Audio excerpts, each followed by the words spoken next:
8월 27일 북한 뉴스 브리핑 시작하겠습니다. 통일연구원 최지영 연구위원이 지난 25일 2014에서 2020년 북한 시장의 소비자 물가 및 환율 현황이라는 보고서를 발표했는데, 이 보고서에서 가장 눈에 띄는 게 2020년 소비자 물가 지수가 19년 대비 약 17% 이상 올랐다는 내용이에요. 예, 최지영 박사님께서 좋은 보고서를 하나 쓰셨네요. 최지영 박사님 하면 그 북한 공부하시는 분들, 또 북한 뉴스 쓰시는 분들, NGO 분들에게 제가 이렇게 추천할 만한 이름 석자 믿고 보는 보고서 중에 하나라고 생각이 됩니다. 북한 시장의 소비자 물가와 환율에 대한 보고서, 이런 제목인데, 네. 이 소비자 물가 지수를 하는 게 이제 가정에서 재화나 서비스를 구매할 때 얼마에 구매하는지 이런 걸 이제 인덱스화해서 보통 우리가 이제 물가가 올랐다, 내렸다, 장바구니 물가가 어떻다 이렇게 말할 때 살펴보는 물가 지수입니다. 물가가 지속적으로 오르게 되면 이제 인플레이션, 지속적으로 하락하면 우리가 디플레이션 이렇게 하죠. 네. 디플레이션이면 요즘에는 경기 침체인 것처럼 받아들여지는 그런 세상이죠. 온 세상이 지금 코로나로 인해서 자국 경제가 이제 이 디플레이션, 침체되지 않도록 각국 정부들이 이제 지속적인 물가 상승 이런 것들을 노력 중입니다. 네. 그래서 각 가정마다 돈을 꽂아주는 정책이 전국민 재난지원금 같은 정책이 세계 각국에서 다 나오고 있죠. 네. 최 박사님이 2014년부터 20년까지를 딱 정해놓고 물가 통계를 연구하셨네요. 왜 2014년인지는 아마 보고서에서 사용하는 그 로데이터가 그때부터 이렇게 갖고 계신 모양이에요. 개인적으로 저는 참 감회가 새로운데, 사실은 2009년 정도 기억하는데, 제가 이제 데일리엔케이에서 근무하고 있을 때, 그 당시에 이제 북한의 쌀 가격, 환율 이런 걸 정기적으로 좀 몇 가지라도 좀 계속 업데이트를 해보자 이래서 그게 지금까지 이어져 오고 있어요. 그래서 이제 이런 것이 소비자 물가 지수화되는 노력으로 이어졌다는 점에 대해서 제가 감회가 굉장히 새롭습니다. 사실 그 데일리엔케이 시절에 그 물가 이런 걸 좀 처음에 기록했을 때는 이제 이런 사례가 있습니다. 잠깐 이제 딴 얘기인데, 그 말만 들으면 알만한 유명한 서울대 경제학과 교수님이 거기서 이제 정년퇴직하신 교수님이 야, 북한의 물가가 어딨냐, 물가 정보라는 게 말이 되냐, 이제 그런 얘기도 하신 기억이 제가 나요. 그때 제가 이제 충격받았는데, 그러니까 말씀은 그런 거죠. 북한은 국정 가격밖에 없는데, 예를 들면 이 펜이 오늘부터 2,000원이야. 그럼 북한이 이제 2,000원이 되는 나라 아니냐. 그렇죠. 그때 이제 제가 이제 설명드렸더니 그게 아니고요. 예, 이게 얼마라고 한들 전국 각지에 생긴 장마당에서 사람들이 이런 게 이제 이렇게 거래를 합니다. 그런 추세가 선명하고요. 특히 이제 쌀 같은 거, 또 외화, 달러 이런 것은 전국적으로 가격이 이렇게 형성이 되고, 그러니까 이게 물가 얘기를 하려면 셀 수 없는 무차별적인 참여자들이 이 가격을 정해야 되고, 이 제품도 셀 수 없이 크게 공급이 돼야죠. 그래서 무슨 우리 에르메스 백이나 벤틀리 자동차 이런 거 물가 지수에 들어가지 않아요. 우리 모든 사람들이 쉽게 접할 수 있는 이제 이런 것들을 가지고 물가 지수를 산정을 하는데, 아무튼 다시 제자리로 돌아와서 북한 물가 얘기를 우리가 좀 하기 전에 우리 구독자분들 아셔야 될 것이, 이제 물가 얘기를 하려면 시장경제 발전이 그만큼 됐냐, 이제 방금 제가 경제학과 교수님 드렸던 것처럼 그런 논쟁이 불가피합니다. 근데 결론적으로 사실 지금 북한은 어엿하게 이제 시장 메커니즘이 북한 경제의 큰 축을 이루고 있죠. 그래서 심지어는 북한 당국조차 자기들 경제 정책을 구현하는 데 있어서 시장을 이용을 합니다. 그래서 예전에는 그냥 국가가 개인에게 그냥 직공급,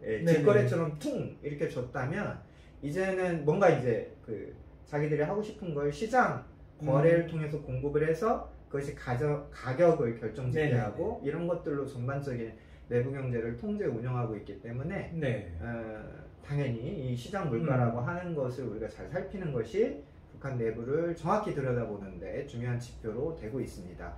특히 요즘에 북한 물가에 관심이 높아졌죠. 유엔 제재도 있고 코로나 상황도 있기 때문에 하지만 또 몇 가지 관행적 오류가 있긴 있습니다. 북한 경제를 볼 때. 먼저 이거부터 좀 말씀드릴게요. 네네. 첫 번째는 북한이 아주 빈곤하다, 여전히 빈곤하다는 아주 지독한 편견이에요. 김정은 집권 이후에 북중 무역이 확대되면서 특히 네. 2013년부터 15년까지 북한 경제가 진짜 호황을 누리게 됩니다. 상대적으로 호황이에요. 그 전에는 네네. 없었던 호황을 누리게 되는데 대중무역도 크게 증가를 했고요. 그럼 그렇게 해서 많이 돈을 벌면 뭐 했겠어요? 네. 그런 것들이 어딘가 쌓이고 누적되고 경제 사이즈를 키웠겠죠. 그렇죠. 두 번째로는 대북 제재 때문에 북한이 수출하기 어려워진 거 아니야? 네. 그러면 외화가 부족한 거 아니야? 그러면 외국에 나가서 뭔가 사오는 양도 부족한 거 아니야? 네. 이런 가설이 있는데 이 가설을 검증을 하려면 이런 게 있습니다. 과연 중국이 제대로 제재를 해주고 있느냐 아니면 뒷문을 열어주고 있느냐. 중국. 예. 네. 자, 세 번째로는 코로나죠. 네. 코로나 때문에 이제 북한이 중국과 무역을 뭐 이제 육로를 다 막아버렸잖아요. 그렇죠. 그래서 무역 안 한다, 축소하겠다 이제 이런 시절이 벌써 1년 반이 넘어서고 있죠. 네.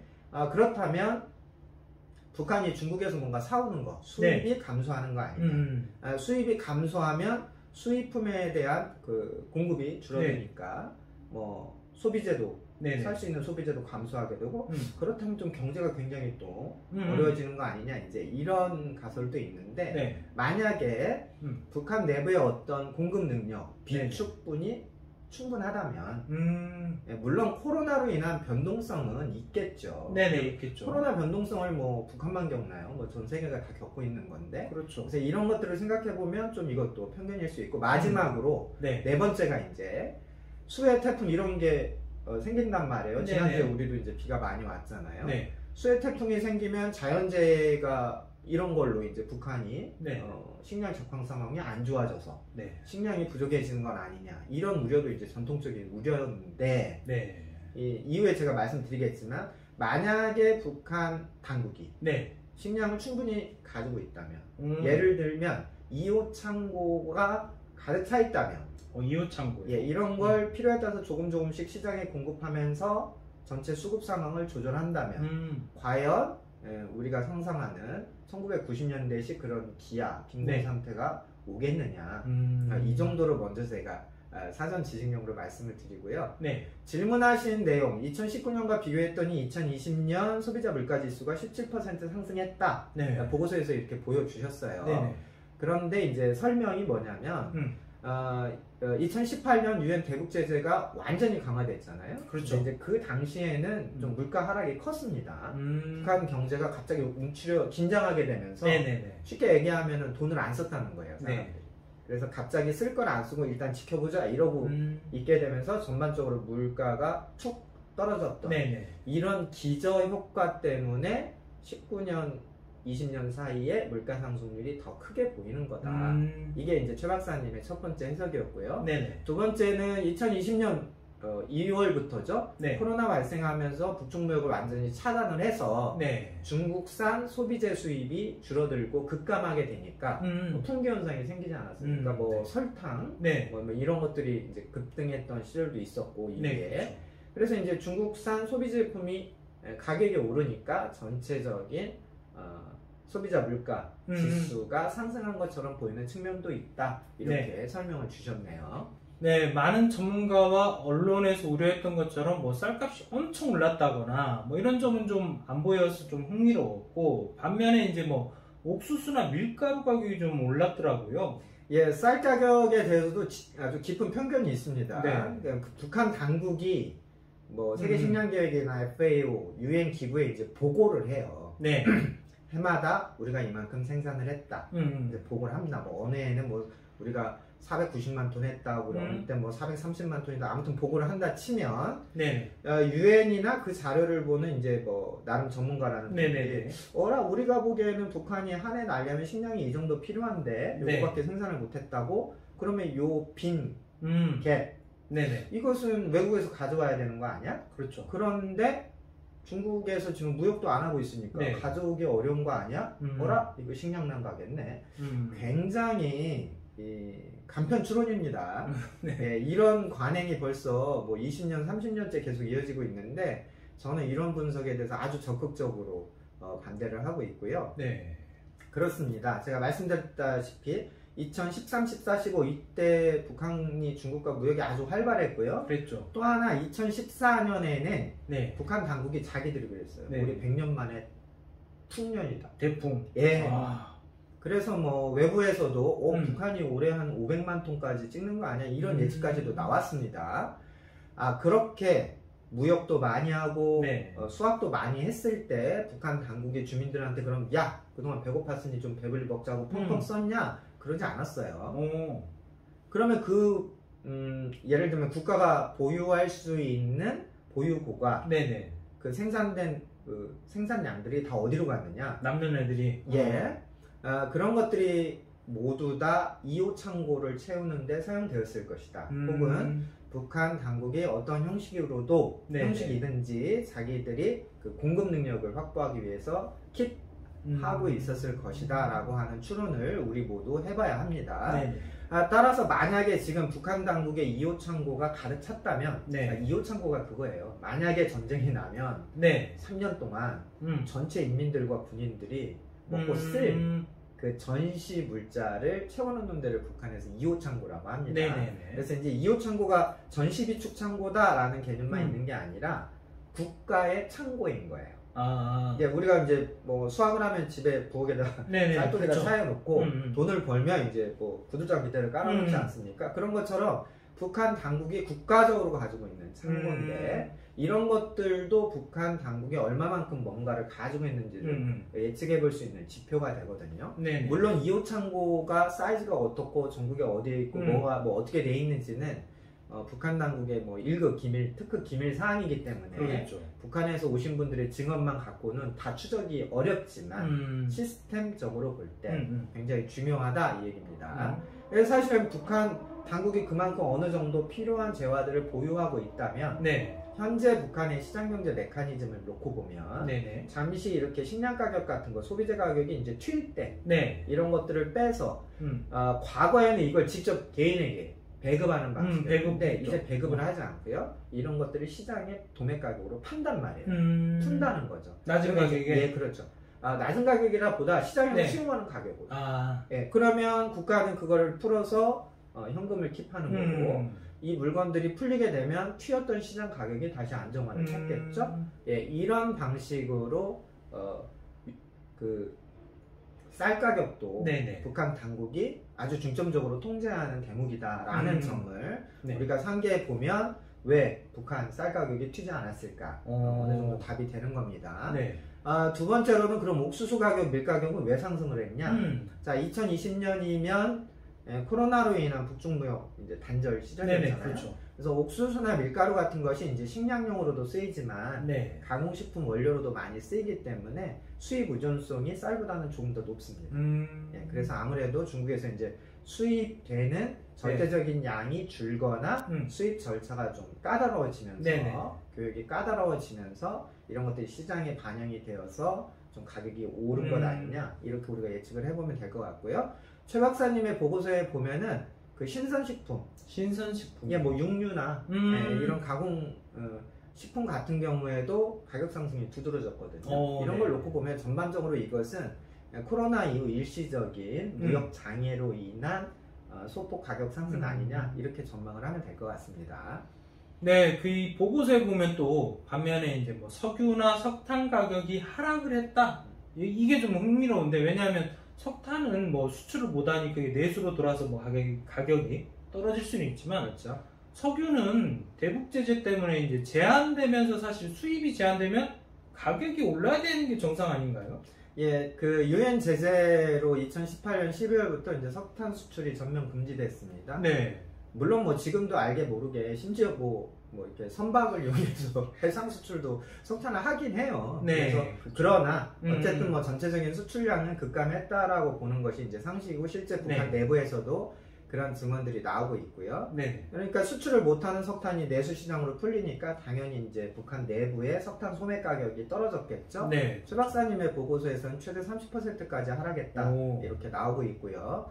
석유 문제는 특히 이제 정제유 문제는 그렇습니다. 북한이 정제유 제품을 얻는 방식이 선박을 통해서 실어오는 것도 있지만 중국으로부터 수송관을 통해서 육로로 바로 콸콸콸 넘어온 게 있거든요. 네. 근데 이거는 중국이 밸브를 잠그지 않는 이상은 네. 콸콸콸 넘어오는 거기 때문에 중국이 과연 밸브를 잠그느냐 안 잠그느냐에 따라서 네. 수급 현황이 달라지는 거고, 네. 뭐 저희들의 합리적인 추정으로는 중국이 지금 이 밸브를 잠글 리가 없다. 뭐 이건 뭐 미중 외교 대립이나 뭐 여러 가지 복잡한 얘기가 있지만 일단 펼치고 여기까지 말씀드리면 중국이 지금 북한을 전면적으로 지지, 지원, 옹호하고 있는 상황이기 때문에 왜 밸브를 잠그겠어요? 그래서 그렇죠. 이제 정제유 같은 경우는 중국 쪽에서 대량으로 계속 들어오고 있고, 또 뭐 남포항 이런 데서 신규 정유 시설을 만드는 등, 또 뭐 해상을 통해서도 사올 수 있으면 사오겠다.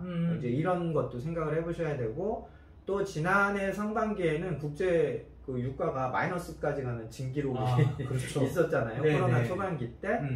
그래서 이제 또 상대적으로 도매 가격 수급하기가 북한이 일시적으로 좋았을 때도 있었을 것이고, 마지막으로는 지금 이제 코로나 상황 때문에 북한 내부에서도 과거처럼 막 돌아다니진 않아요. 뭐 락다운을 걸고 그러진 않지만 어쨌든 주민들이나 물류의 이동에 있어서 뭐 방역증명서 같은 것을 아주 깐깐하게 보고 있기 때문에 전체적인 북한 내부의 이동 수요가 감소했다. 그래서 뭐 중국에서 오는 정제유는 그대로, 또 수입도 어느 정도 하고, 그런데 북한 내부에서는 이동 수요가 감소하면서 이런 거 세 가지를 좀 고려하면 북한 내부의 이제 그 유가, 휘발유, 디젤유 가격이 이제 하락 추세를 유지하고 있는 것 설명할 수 있겠죠. 네, 그리고 이제 달러나 위안의 가치도 계속해서 하락하고 있다고 보고서는 말하는데, 그러면 그 이유가 뭐고 사실 이게 어떤 영향을, 북한 주민들한테 어떤 영향을 주는지 좀 궁금하거든요. 예, 달러나 위안화, 외화 이렇게 통칭을 하면 환율이 계속 하락하고 있습니다. 그러니까 북한 내부의 북한 원화 대비 외화 비율에서 외화가 더 많다는 얘기예요. 예, 먼저 이제 간단한 것부터 말씀을 드리면 북한이 대북 제재도 받고 코로나도 겪었는데 북한 원화를 팡팡팡 더 찍지는 않았네. 그렇죠? 이게 늘었으면 어떻게 됐어요? 환율이 더 뛰겠죠. 환율이 이제 계속 하락을 하고 있고 하락세가 유지가 되고 있습니다. 그래서 첫 번째 우리가 알 수 있는 것은 북한이 통화 발행을 하지 않았구나. 뭐 통화 발행 능력이 없거나 그럴 수 있죠. 통화 발행을 할 필요성을 못 느끼거나 어쨌든 간에 북한 원화는 팽창하지 않았다. 그런데 외화 누적량은 늘고 있다. 이제 이런 거예요. 그런데 이제 그러면 북한의 외화의 대부분인 위안화와 달러가 왜 이렇게 계속 많이 쌓여 있는 거지? 이런 생각을 해보자면 그렇습니다. 무역 코로나 이후 차단을 하고 있기 때문에 이 돈을 들고 나가서 중국에 가서 뭔가 사와야 되는 거잖아요. 돈 쓸 일이 없네요. 그렇죠. 코로나 이전에는 뭔가를 만들어서 중국에 가서 팔아서 그 위안화를 들고 오거나 혹은 그 위안화로 또 뭔가를 사서 들어와서 소비하고 생산하고 이런 사이클이 이제 생겼던 건데, 그러면서 중국의 위안화들이 조금씩 누적이 됐습니다. 그래서 지금은 북한의 종합시장을 가면 이런 소소한 소비 제품의 가격이 위안화로 다 책정이 돼 있어요. 그러니까 북한 장마당을 가서 거기 파는 아주머니들한테 아주머니 쌀 1kg 오늘 얼마예요? 그러면 위안화로 말해준다. 북한 돈이 아니라. 그런 시절이 됐습니다. 왜냐하면 북한 원화는 뭐 가치가 단위가 너무 커요. 우리처럼 최고 화폐가 북한은 5,000원인데 그러면 북한 돈으로 컴퓨터 하나 사러 가려면 이만큼 들고 가야 되잖아요. 그리고 또 뭐 북한 원화에 대한 어떤 주민들의 신뢰도, 가치 저장 수단으로서의 신뢰도도 매우 낮기 때문에 북한 주민들이 이제 외화를 좋아하시는 거고, 현실적으로도 위안화 같은 경우에는 국내외를 다 사용 가능한 광범위한 거의 기축통화 같은 개념화되어 있기 때문에 이제 그렇습니다. 그래서 지금 이제 코로나 때문에 나가서 막 사오는 걸 못하니까 위안화가 계속 누적이 되었겠죠. 그래서 위안화 양은 이만큼이고 북한 통화량은 이만큼이니까 위안화 환율이 계속 떨어지는 거예요. 근데 뭐 별개로 하나 제가 더 말씀을 드리면 그 중국 안에서 중국 위안화와 달러의 환율, 또 한국에서 우리 원화와 달러의 환율, 이것이 동조화 현상이 있어요. 동조화 현상. 무슨 말이냐면 달러 환율이 한국에서 원화 달러 환율이 뛰면 중국도 뜁니다. 가치가 아니에요. 근데 이제 더 재밌는 것은 북한도 달러에 대한 이 동조화 현상이 똑같아요. 그래서 뭐 신기하게도 네. 남북 중 네. 셋이 달러에 대한 환율이 세 나라가 같이 올라갔다 내려갔다. 이 키가 똑같습니다. 예. 뭐 어쨌든 다시 본 얘기를 들어오면 네. 중국의 그만큼 북한의 그만큼 이제 위안화 네. 혹은 일부 달러에 대한 이 축정 예, 이런 것들이 쌓아져 가고 있기 때문에 네. 환율은 계속 이제 하락하는 거다 이렇게 놓고 볼 수 있고 그렇다면 이게 좋은 거냐 나쁜 거냐 우리가 따져봐야 되잖아요. 그렇죠. 예. 예, 제가 서두에 말씀드렸듯이 북한이 뭐 코로나 내번에 경제 발전을 한다고 해서 북한 원화를 팡팡팡 찍어낸 게 아니기 때문에 현재 이러한 외화 환율의 하락은 네. 북한 경제의 건전성의 한 일면을 보여주는 거다. 우리가 좀 이렇게 생각할 필요가 있고요. 만약에 북한 당국이 올해 하반기부터라도 네. 이제 국가 주도형 수출을 무역을 재개한다 하면 굉장한 장점이 되는 거죠. 이 외화 가지고 나가서 일단 사오면 되니까. 그렇죠. 구매력이 늘어나는 거잖아요. 환율만 비교를 해보면. 네, 그래서 뭐 그런 것도 놓고 볼 때 뭐 일정하게 이제 건전성의 측면을 보여줄 수 있다. 일각에서 이런 말씀하시는 분들이 있어요. 지금 환율이 하락한 것은 북한 당국이 야 외화 쓰지 마. 다 내놔 이렇게 이제 통제를 해서 환율이 하락했다 이렇게 보시는 분들도 있는데 네. 지난 20년간 북한의 환율 추이를 놓고 보면 네. 북한 당국이 야 외화 쓰지 마 다 국가에 네. 갖다 바쳐 했을 때 외화는 폭등했습니다. 그렇죠. 당연히 그렇잖아요. 이것을 드러나게 되면 갖고 있게 되면 국가가 뺏어간다고 하는데 그러면은 그렇죠. 장롱에 더 감추지 누가 이걸 꺼내겠습니까? 그러면서 어떻게 돼요? 위안화 외화 수요가 더 늘어나는 거죠. 네네. 예를 들면 지금 우리나라도 그렇지 않습니까? 정부가 아파트 사지 마. 네. 똑같은 겁니다. 딱 이해가 되네요. 네네. 네, 그리고 마지막으로 그러면 보고서에는 이제 코로나19 방역을 위해서 국경 봉쇄 조치를 했는데 그래서 북한 소비자 물가가 계속해서 올라갈 가능성이 있다라고 내다보셨는데 이게 그러면 북한 주민들의 생활에는 어떤 영향을 미칠지 좀 궁금하네요. 예, 지금 북한이 코로나19 관련해서 노 백신 정책입니다. 우리는 백신이 필요 없어. 그래서 완전히 맞고 감염자 제로, 노 백신. 그래서 이제 국경을 통제하고 있잖아요. 북한은 사실은 소비재의 대부분 또 중간재의 상당 부분이 중국산입니다. 그래서 국경을 통제하게 되면 수입품이 줄어들고 수입품이 줄어들면 수입품 물가가 상승하는 거고 수입품이 전체 소비재에 차지하는 비중이 높다 보니까 당연히 소비자 밀가 지수가 쭉 올라가겠죠. 이건 뭐 아주 논리적인 추정이라고 보고요. 하지만 북한 당국이 이제 우주 비행장에 뭐 검역소를 만든다든지 육로 무역을 재개할 뭐 준비를 계속 하고 있기 때문에 만약에 이제 그 북한 당국이 이 노 백신 정책을 고수하기 위해서라도 국가가 좀 주도해서 중국에서 뭔가 사올 건 사오고 팔 건 파는 국가 주도형 무역을 재개할 수밖에 없습니다.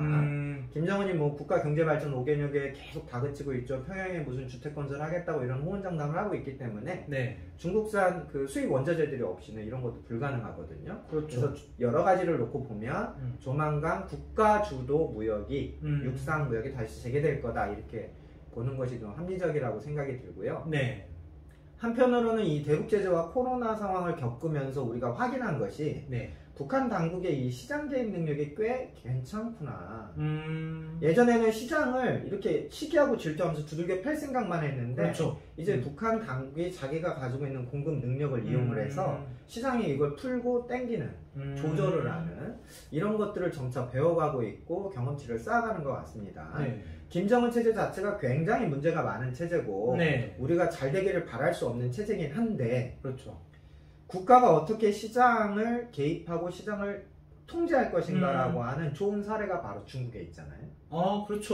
중국을 통해서 북한이 차분히 그런 걸 연구하고 계획을 하고 있다면 시장 메커니즘을 이용한 경제 통제, 경제 관리도 어느 정도 가능할 거 아니냐. 그렇다면 주민들의 생활, 특히 뭐 북한이 어렵다 그러다 북한이 이러다 망하는 거 아니냐 이런 나이브한 관점만으로는 북한 주민들의 좀 이런 것들을 예측하는 것은 좀 무리가 많다고 봅니다. 그래서 어쨌든 북한 주민들의 생활 안정이라든지 체제 안정이라고 하는 측면에서도 북한 당국이 국가 주도형 무역을 통해서 이런 지속적인 너무 폭등하는 그런 이제 소비자 물가 지수 생활 물가 이런 것들은 어느 정도 조절하려고 하지 않겠냐. 네. 좀 이런 정도로 우리가 일단 큰 측면에서는 예측치를 두고 네네. 이제 북한 주민들의 대응, 반응, 또 생활 수준 이런 것들은 좀 차분한 모니터링이 계속 이어지면 좋을 것 같습니다.